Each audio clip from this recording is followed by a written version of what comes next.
to our top focus, which is the battle to reclaim the Mau forest, where families have already started moving out of the forest. Many of them claim the government seems to have gone back on an earlier assertion that they had 60 days to move out. The government disputes their claims. Olive Burrows is there and she joins us live. Olive, what more do we know?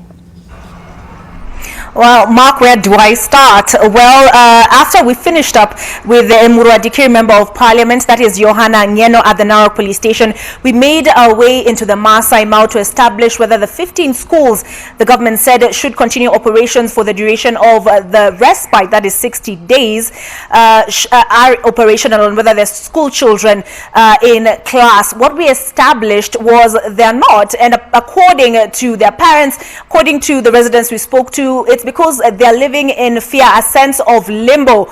As you'll see in the report that will come up not too long, you hear the parents saying, when I'm walking down the road and I encounter this entourage or, this horde of Kenya Forest Service officials, I feel intimidated. Now, how do our children feel? So we visited 2 schools and they were cleared out. There were no students at all, no teachers.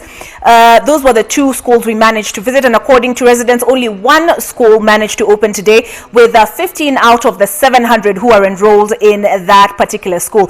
Now, as we explored, I don't know whether explored is the right word, but as we went about trying to find out, establish exactly how far the evictions exercise is concerned in terms of how many people have voluntarily moved out of the Maasai Mau, we encountered a large number of Kenya Forest Service officers coming out of a homestead.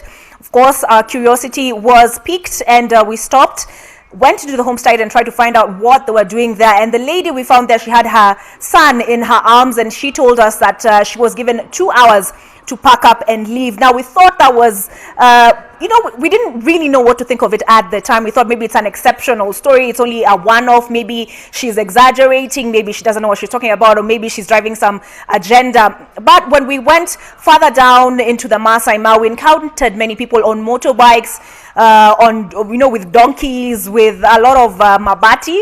Mark, I know what I mean, and that is the iron sheet roofing, carrying it and moving out, people on tractors, people on just all sorts of vehicles, making their way out of the Maasai Mau. So when we stopped to ask them, what has motivated you to move, we thought maybe they tell us, the government has convinced them of their position that they need to move out in the interest of conservation.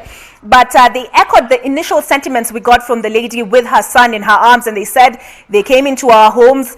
They told us we have only 2 hours to get out of the Maasai Mau, and at that time it was about 2 p.m. So the time they were required to be out of there was 4 p.m. So before I give away too much, here's that report. Agents of terror walikuja wakapiga nduru, toa vitu. Sasa wanapiga nduru, wanakuchapa. Hata kuna mtu mwenye alichapa huyu. Kuna wasukari walikuja kuchapa mzee wangu, na nilikuwa nyumba yangu, akakuja kupomoa mabati na kuchapa mzee wangu. Or of deception. Nimeuliza, serikali imesema wametupatia 60 days waongee. Akasema hapana, tunatumia sheria yenye inatoka juu. Hiyo hatujui. Walikuja kama wangapi? Wengi kama 40, na wamepepa masilaha, wamepepa bunduki, wamejihami na wanaharasi sana. Kasema 2 hours tutoke, la sivyo watanipata na nitaona cha mtema kuni. A bold-faced lie. That is what the residents of Sierra Leone in the Maasai Mau say of the government promise to give them 60 days to clear out. They say the Kenya Forest Service officers are behaving like goons, forcing them to bring down their homes and leaving their schools empty. Alienda mpaka huko shule, si watoto wakakimbia karibu waingie kwa choo. The same route that I'm using, the same route that the students are using, the pupils are using, is the same route that the askaris are patrolling. So you can imagine if an adult person like me and these other guys fear, crossing themselves with askaris or bypassing themselves with askaris, how about a young innocent kid? Mau forest families are vexed by what they say is a two-faced government that promised 2 months of respite while allegedly wielding a campaign of terror. They claim they had 2 hours to pack up a lifetime. Wakitoka hivi wengi walikuja hapa kwangu wakaniamrisha nitoke before saa 10. Leo. Environment Cabinet Secretary Keriako Tobiko, however, disputes their claims. He says KFS officers are under strict instructions not to forcibly enter homes. He says those leaving have been doing so voluntarily. Now they've packed up their valuables, that is the iron sheets on their roofs, carried them on their backs, their household wares piled up high on their beasts of burden. Even tractors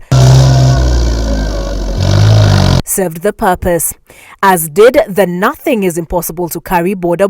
Tunajiuliza sasa tuko na serikali gani? Na tulipigia uhuru wakati walikuja wakatuambia nini? Mpige hiyo kura kabla zimetolewa. Olive Barrows, NTV. Well, there you have it, Mark, not from my mouth, but from their mouths, their experience with the eviction exercise as it has gone on so far, saying the government promised us 60 days. We're being given now 2 hours to pack up a lifetime of worth of belongings and memories, Mark. Now, I know the Environment CS, Keriako Tobiko, has disputed that report, but I will say that I saw them in a homestead with my 4 eyes, together with my camera person, Wambwe Kurema, a Nation reporter, as well as our driver. So it'll be a hard or a tough call for me to be convinced that they did not or have not entered homesteads.